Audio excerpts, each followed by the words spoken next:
patiesībā visi daba, katrs mazais uztevums. Tad pamēģināsim iziet, mēs aiziesim uz zinātnieku, tad attiekam uz zinātnieku par makstenēm parunāsim, par ūdens visām lietām, par ķēri, aiziesim.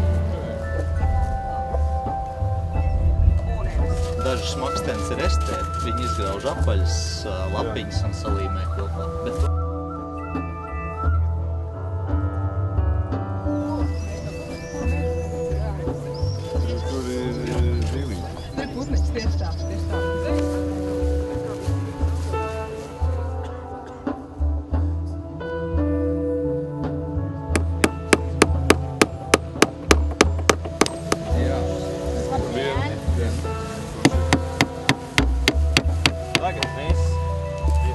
Tas ir tagad nopietns darbs.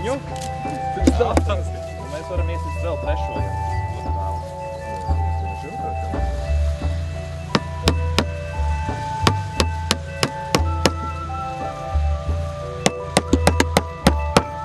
Tā, tad mēs nedaudz nevar būt pāri, lai ūdens netek garām, tā teikt, netek uzreiz nesūtās iekšā. Un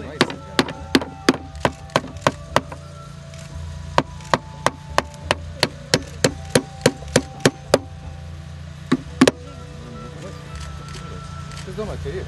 Dāmas un kungi, tad mēs faktiski ir oficiāli atklājot šo pasākumu, mēģināsim tajā kokā šo te būrīt arī jūsu aplausiem arī uzvilkt kaut kādā veidā.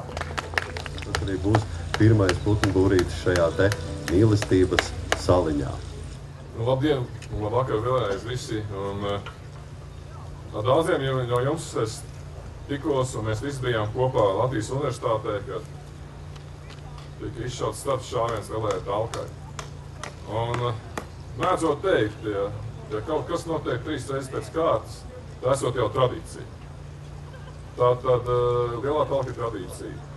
Es gribu pateikt visiem paldies tiem, kas organizē. Jūs pārsvarā esat organizētāji.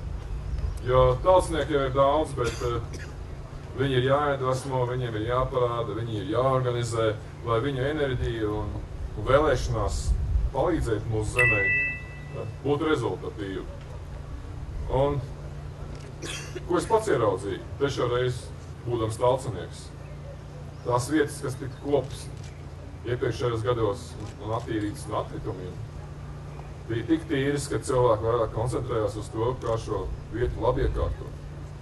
Varbūt kā ne tikai savākt to, kas piemēslots, bet veidot jau to vidi, kādu mēs vēlamies. Un tas ir sasniegts jau 3 gados. Un, ja nemaldos, pagājušajā gadā es teicu, vismaz 10 gadus, kamēr visi mēs iemācīsimies ikdienā dzīvot tīri un būsim paši zaļākie pasaulē. Es domāju, ka arī pēc 10 gadiem šī tradīcija neapstāsies. Tas nekas, ka jūs esat šobrīd tik nopietni, tas tikai tāpēc, ka esat paveikuši labu darbu. Un esmu pārliecināts un gaidu jūs arī nākošajā gadā.